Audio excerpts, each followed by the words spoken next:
Hello everybody and welcome back to another video. I'm SocietySucks and today I'm checking out why you owe people afraid of butterflies an apology by Casual Geographic. Now, I myself am not a fan of butterflies because as a child, I watched that episode of SpongeBob with the butterfly and ever since then I just haven't liked them very much because up close they do look really creepy. If you saw that episode of SpongeBob, you know what I'm talking about. Anyway, onto the video. I mean, look at this. This looks like a straight-up alien.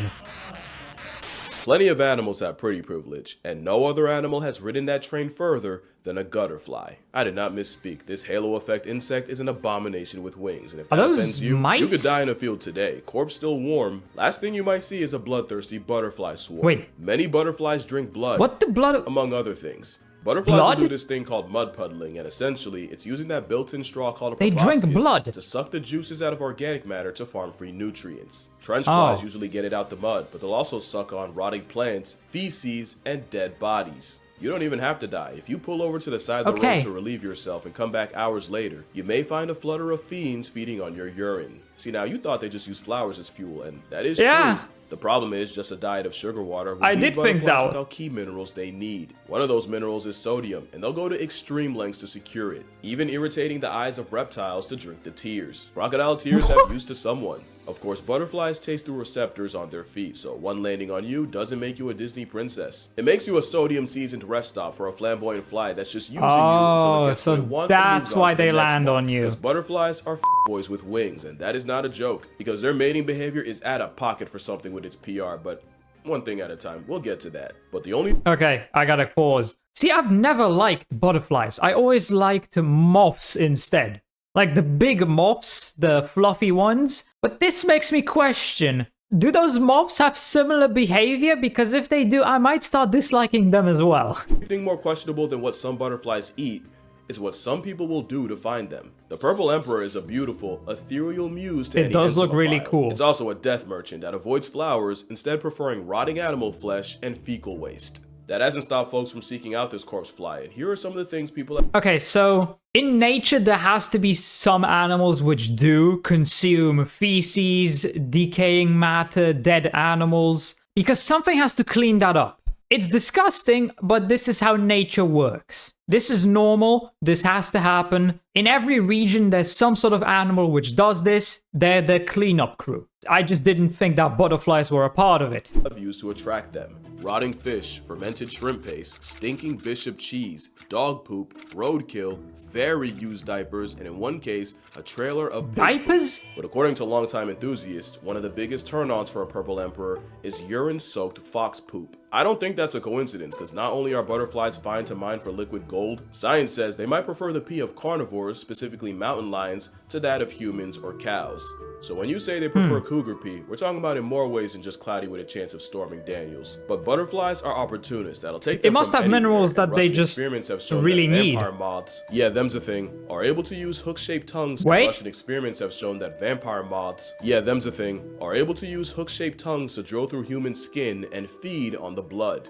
But that was just an experiment. To you watching this, a vampire moth is no risk that we know of. That being said, I just mentioned moths like 2 or 3 minutes earlier, and now I find out that they can do that. My god. Butterflies are not what you think they are, and the more you learn about them, the more you understand why SpongeBob turned his town into an Avengers Endgame after experiencing its mugshot once. The funniest part is, the close-up they crashed out over was actually a horsefly. Probably because they knew an actual butterfly would have ruined the animal for an entire generation. Because like I said, no animal has had better PR than a mosquito in drag. In fact, even their name might be a cover-up. Actually, I'm not sure which one's worse. Is this worse or the horsefly that they showed in SpongeBob? To be fair, any insect looks gross up close. Popular theory is that not their original everyone, name but was actually most. Flutterby, and the global game of telephone ended predictably. It's much more likely that it came from the Dutch word butterscheiter, or butter shit. Apparently a butterfly bowel movement looks like a brick of butter. It's not 100% confirmed, but believing otherwise goes against my narrative, so I'm gonna disregard it.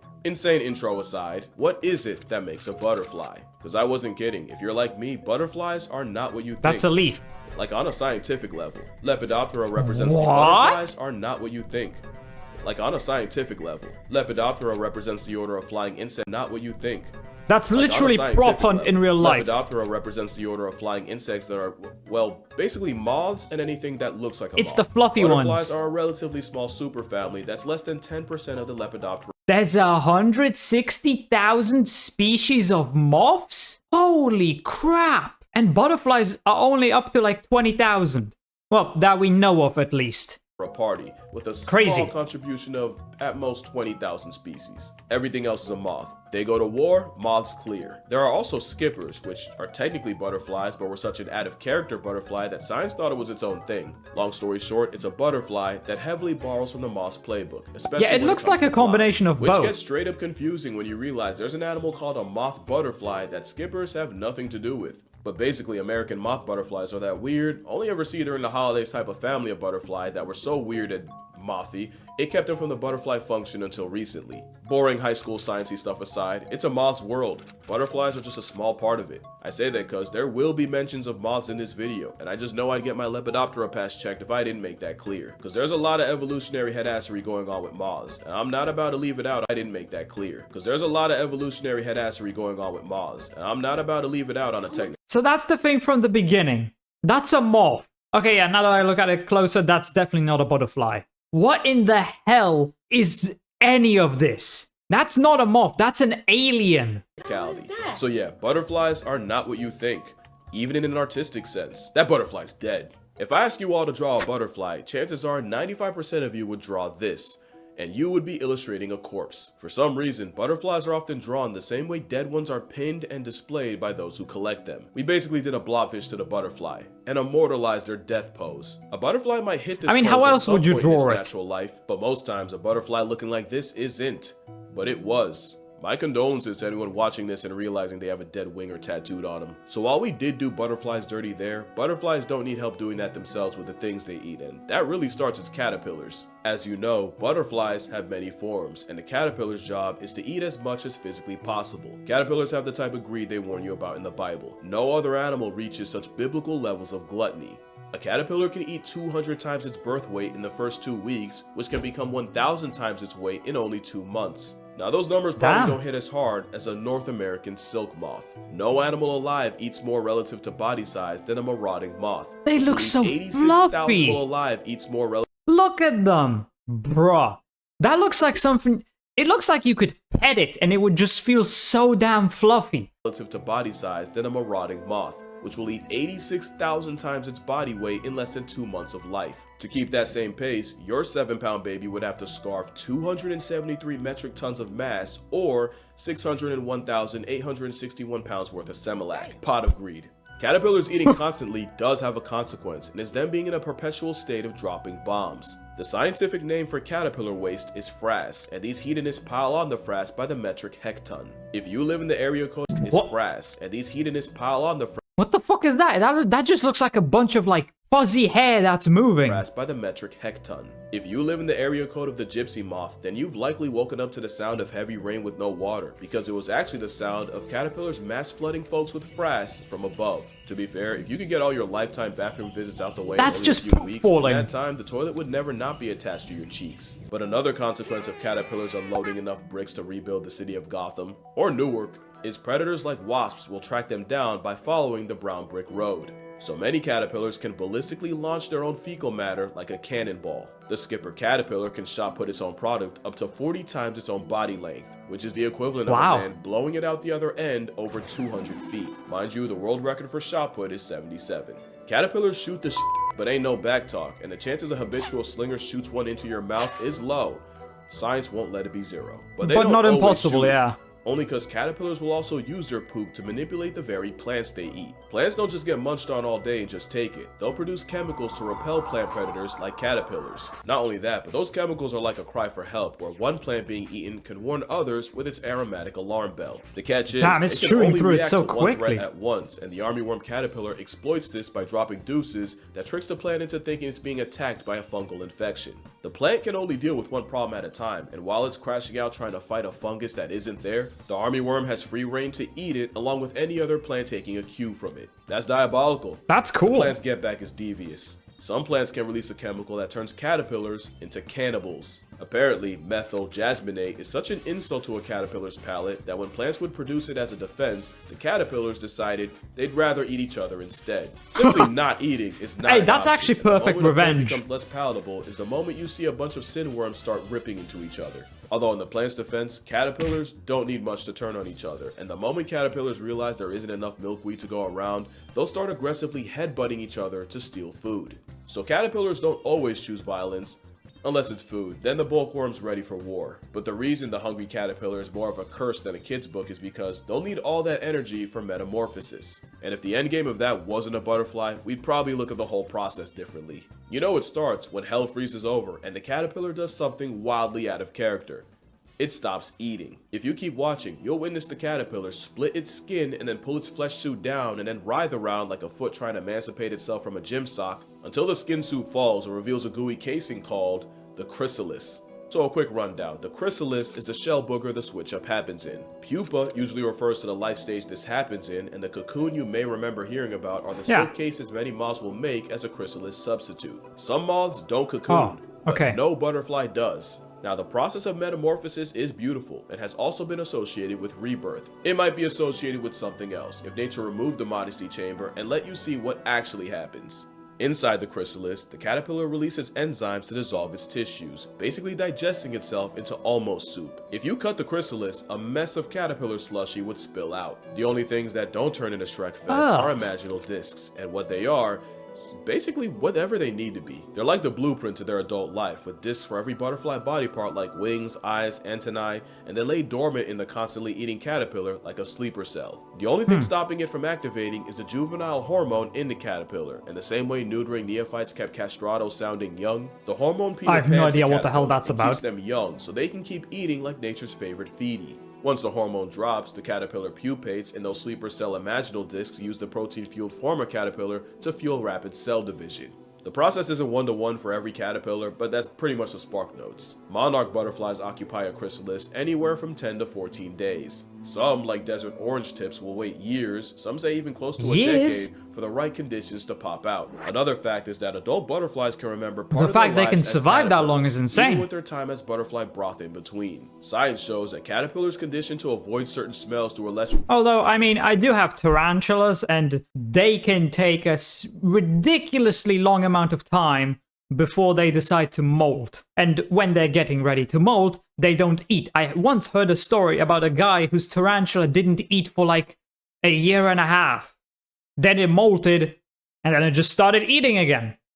Just did not eat for 1.5 years, but then it was perfectly fine. Nature is insane and amazing at the same time. shocks go on to show the same discernment as flying adults. I feel like that's way cooler than people give credit for, but it's also possible they do remember their past lives of greed, which might be why many moths don't have mouths altogether. Okay, that's a joke. They just don't? Well, not the no mouth thing. The Luna moth is only alive for as long as its caterpillar past ate for. But the reason is because the same way a caterpillar's job is only to eat, once they can fly, their main priority is They just getting have to laid. reproduce. Flutterbies have one job, and it's to mate, and some moths take the sentiment literally. Because a closed mouth won't get fed, but no mouth might get my bad, I mean her abdomen. Touching abdomens is how butterflies mate, and the process is much less innocent than you want to believe. Yeah, it's about that time.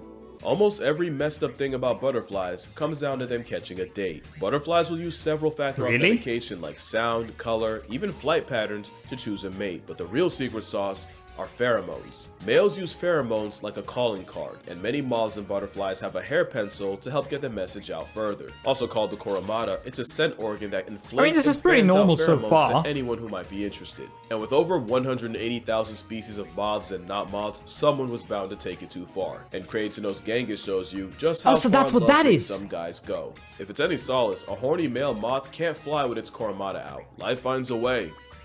Also, yes, Australia. Males use the food Of they course. collected as caterpillars to help fuel pheromones. Where Which else? is why it's often the males you'll see puddling the juices out of a compost pile, especially since the chemicals are more for just attracting mates. After mating, male butterflies will often spray their partners with an anti-aphrodisiac that makes the female completely unattractive to other males. That wouldn't even be that bad, but parasites like wasps clock the method, so now I got wasps tracking a recently deflowered female by her anti-aphrodisiac after spray and hitching a ride on her, waiting until the female lays eggs so the stowaway can parasitize them. The endgame is her larva getting eaten from the inside by a brood of xenomorphs. Luckily, in studies, less than 10% of wasps were successful, but that... So it's kind of like I think it's called the executioner wasp, which paralyzes a tarantula, lays an egg on its abdomen, that egg hatches and just starts eating the tarantula from the inside while it's still alive and paralyzed. I think it's called the executioner wasp. It might be something... No!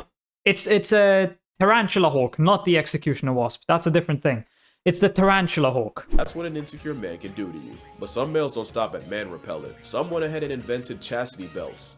Few males will excrete this weird, waxy substance designed to plug up his partner's female parts, which physically seals her off from other males. It's a literal breeding block, but that leaves a problem. It's in the female's best interest to mate with as many males as possible. Yeah, to have the highest chance of reproducing. Force monogamy, which has led to this evolutionary arms race, with females flexing increasingly harder to plug junk and males producing even more blobs of scabby petroleum jelly. But that is far from the most felonious way males buff their chances.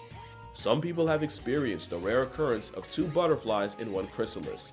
Really, it's the scene of a crime. Some, like the zebra longwing, oh my god, butterfly incest. As the female's getting ready to break out of the chrysalis, a gang of males can swarm her and start fighting for position. The winner then rips into her chrysalis to mate with her while she's still stuck in the stage. There's a term for this. Some call it pupa-ero. Now, insects never can't really mind, consent, not so maybe incest. that's too far, so forced copulation is a nicer way to describe it. But the rising female has zero choice in the matter when she basically gets spawn camped, and that just feels illegal. Still just butterflies, right? But when you only have a couple weeks to live, you pull out all the stops to make sure your genes don't pass tense with you. And it's why male butterflies are more likely to suck the sweat off your back.